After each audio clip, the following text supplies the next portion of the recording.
Welcome online at-home sales team for a quick mini session on how to conduct the interview for this project that we're currently working on. So I wanted to kind of give you guys, I think that some of you may make this into being a little too much of a process. So I wanted to make sure that you guys kind of heard a quick version of how I am replying to a lot of these people who have recently applied for this position and wanted to be able to make a few phone calls so you guys can, in fact, hear them. That being said, I've got a text message that I'm responding back to right now for a fella named Sean. I've got a notepad and paper out here. You guys would then be typing these notes directly into the spreadsheet, of course, using your color categorization. But I want to kind of show you how this conversation flow goes, and that way you may be able to make a few phone calls. Hold on.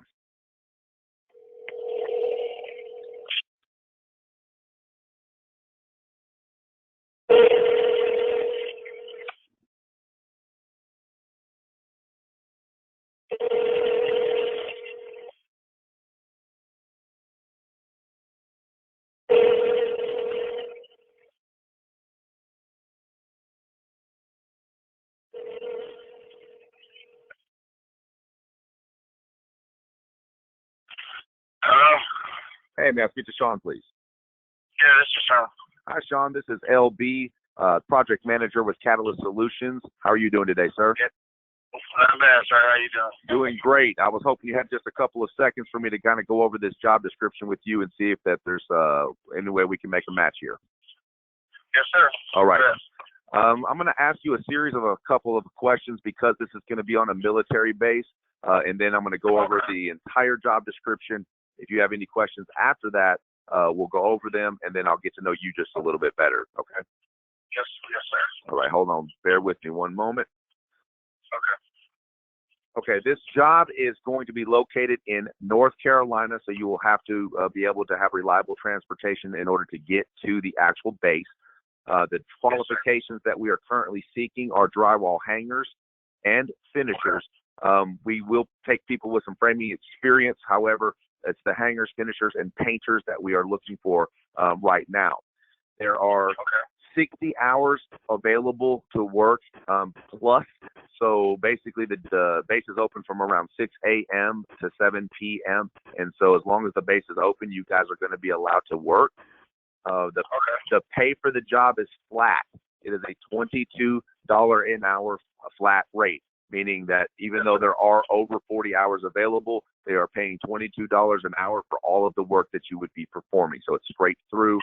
You won't be receiving time and a half as far as the hourly pay. It's just a $22 an hour rate straight through. Secondly, Yes, sir. they do not have a per diem for this project. They are offering lodging, though, so you will have a hotel accommodation awaiting you upon your arrival, and you will have a roommate. Typically, they will assign one to you when you arrive, unless you're traveling with somebody else, which at the end of this, I'll offer you an option to share my phone number with anyone else that you know that may be qualified to do, hanging, finishing, or painting. The main important thing is that you can pass their background check. So, Yes, sir. it's a 10-year felony check, so they're going back 10 years. It's a very stringent process as well. So, if there's anything that they'll uncover it. So it's better to be honest about it on this side of the call so you don't waste your time driving down there. And they're also going to be looking for a 10-year check on misdemeanors. So you can have had up to 3. You just can't have had more than 3 during that same 10-year period. Other than that, project again is located in North Carolina, kind of close to the coast. Once we share some information with you after this, you will get a little bit better idea of exactly where you will be going to. Again, as I mentioned, a hotel is provided. They're asking that you bring any basic hand or power tools that you use for your trade. If you do not have them, they will have some to provide, but the chances are they're going to run out because this order is for around 150 workers and they can't supply them for all.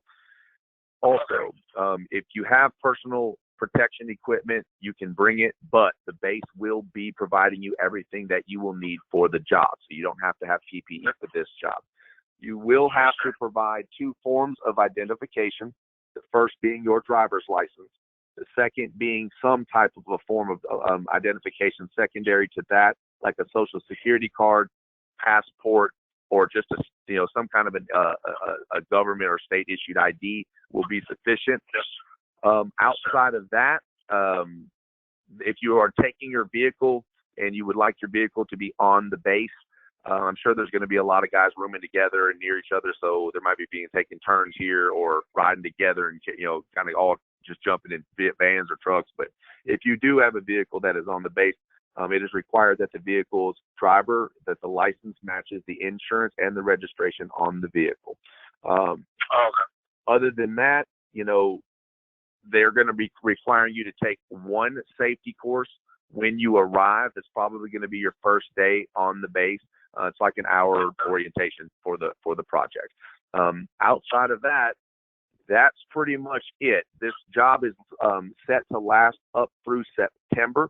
I ask that if you cannot stay for that entire time or ever have to go home for whatever reason, just let me know in advance. That way I have time and preparations to maybe find a replacement or figure out when you may be returning, so I can orchestrate that through, the foreman and the management there on the ground, if that makes sense. Yes, sir.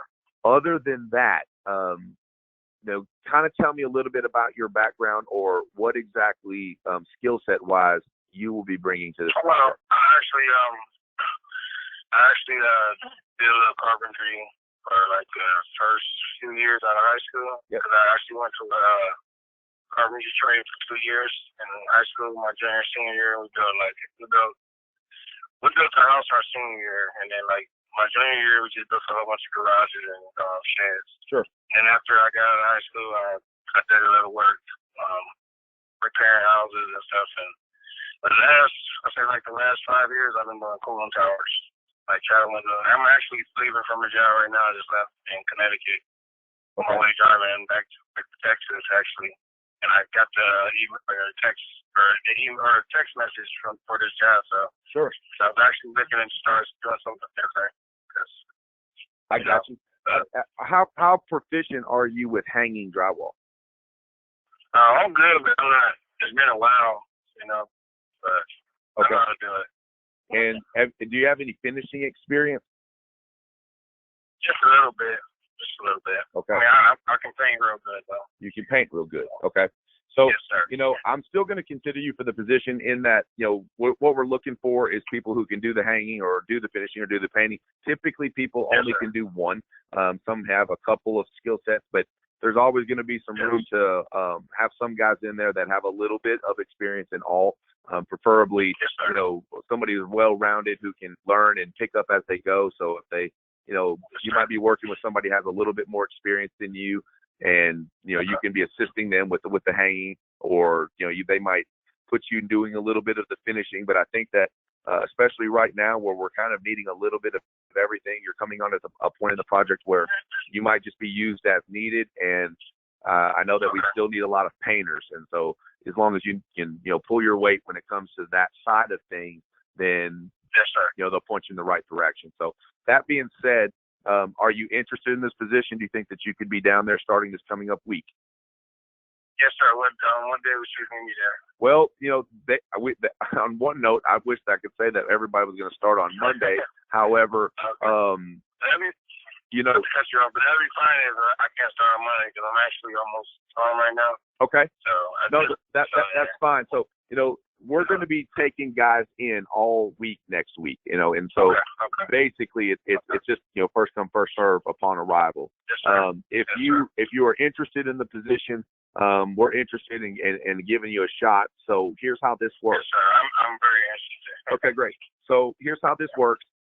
When we hang up, I need you to text me your email address. Okay. And then text me a picture of your photo ID. I don't need a picture of your secondary identification at this point, but remember, you will have to have that when you go to the base.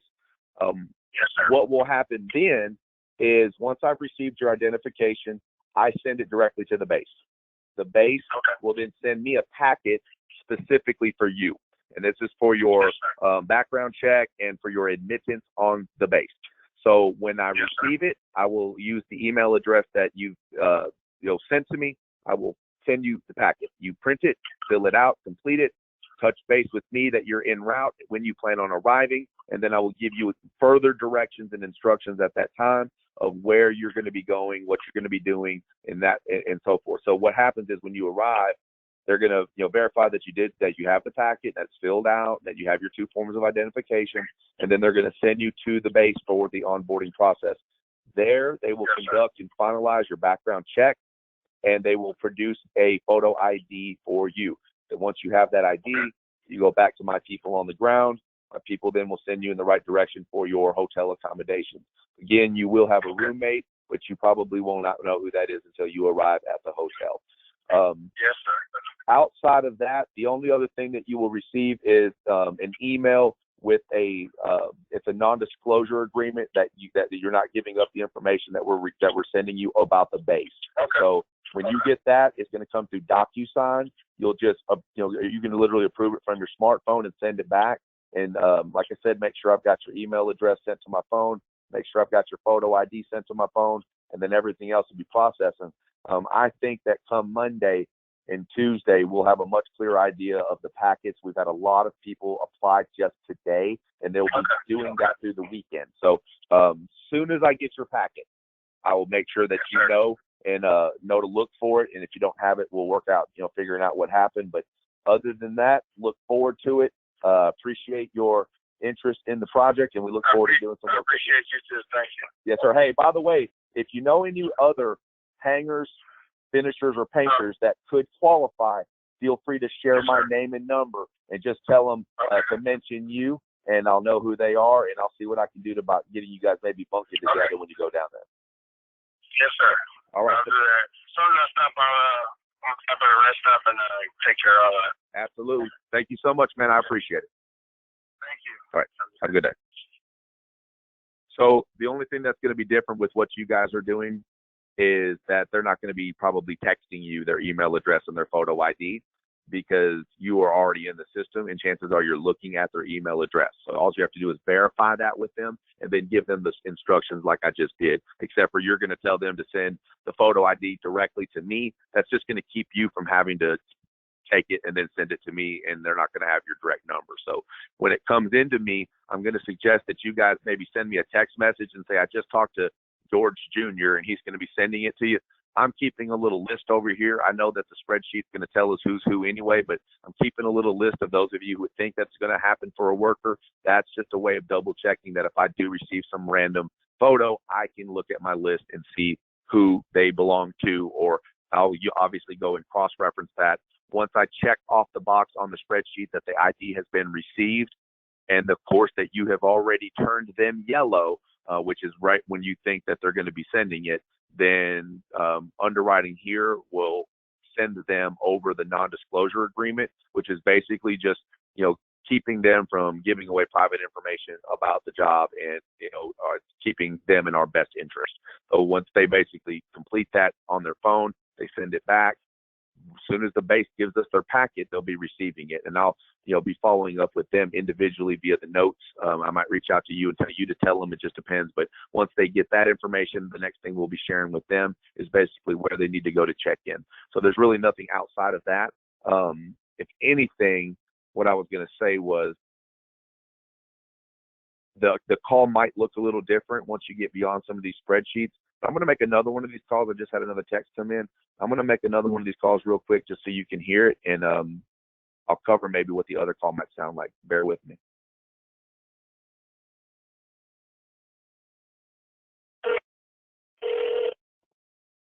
I'm sorry, but the person you called has a voicemail. Well, it's full. So I'll just be texting that individual back. Let me make sure I don't have another one that I can make real quick.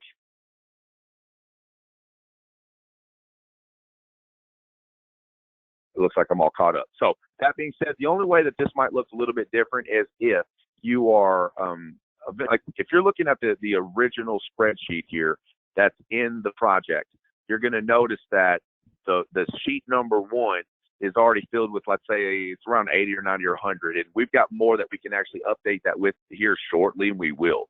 I'm giving everybody free reigns and access to that.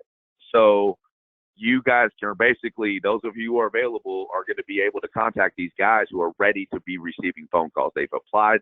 They already know what the pay is. They know, they want to go. That's why they're going, making sure that they're qualified enough to go. That's the battle. I've actually had a lot of luck this morning in finding very few that wouldn't be able to pass the background check. However, I have found some that were honest and said, hey, yeah, I'm sorry, I had a felony 8 years ago. They can go into our system. They're just not going to be able to go to this job. So that's fine. Just make sure that you update those notes. If they, for some reason, decline the position or are unavailable, I had a guy said he needed to think about it, for example, then you can just make them mark. If they said no, just make them red in the system. That way we all know not to mess with it anymore. Again, if they're interested and they're going to be proceeding, flip it yellow. If they're interested and they're going to get back to you, you can just leave it white, but leave your name attached to it. Outside of that, once we get caught up on the fresh applicants, the bottom of the spreadsheet has tabs and they are color categorized. There should be somewhere between 300 and 500 previous applications. So if they've applied to work with us before on another project, drywall hangers, framers, finishers, and painters, we've taken their data, phone number, name, email address, whatever we had in the system, and we parked them on those spreadsheets. Please do not go to those spreadsheets until we have really caught up with the people who are expecting to hear from a representative. That way, we have the best shot at finding the most available today. Beyond that, we will then go to those spreadsheets.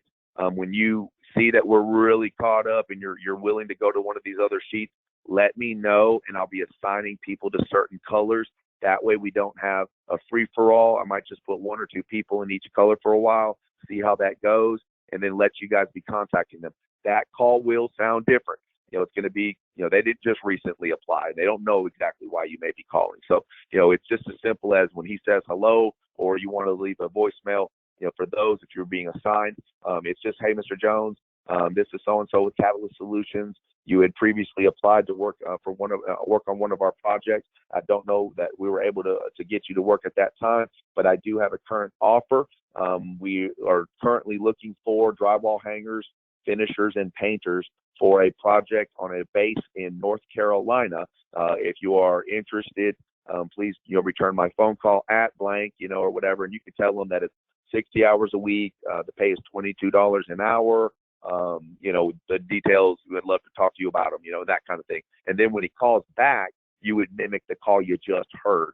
I mean, notice that I really took command of it. I'm like, are you ready? Are you listening? Because these are the qualifications. I want to get it out of the way. Like, first and foremost, can you pass a 10-year, felony background check? Am I going to have any issues with misdemeanors in the last, 10 years with over 3 of them? Disclose it now. Don't wait. Don't waste your time. Okay. All right. I'm going to read you the full description here. If you have questions at the end, we'll cover, because I'm basically going to answer. I'm going to answer most of his questions that he's going to have. And you notice how I didn't read it verbatim, but I was covering the major key points, as far as things that he would expect, and really laid out for him, what was going to happen. And then at the end, I want to know a little bit more about you, in that way, he knows what you're looking for as well. And you're going to find that some of these candidates are very strong. Some of them aren't. I really want you to put that into the notes, though, because at some point we might have 100 people to choose from and 60 to send, and we want to make sure that we kind of knew experience level where they were. I mean, if the guy says he's got 12 years of experience, put it in the notes. If he's only got, like this last guy, that sounds like he's got about 5 years of generalized experience, and really he was kind of more doing something else in construction.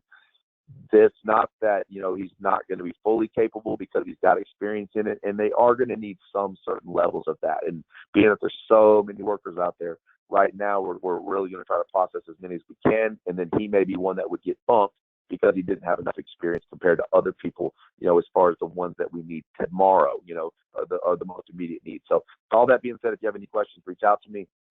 You can follow up with some of the training videos that we've done on how to handle your spreadsheet or what to do on that here recently. But outside of that, that's how your call should sound. That's what you should be doing, and that's what you should be getting started with. Appreciate it. Have a good day.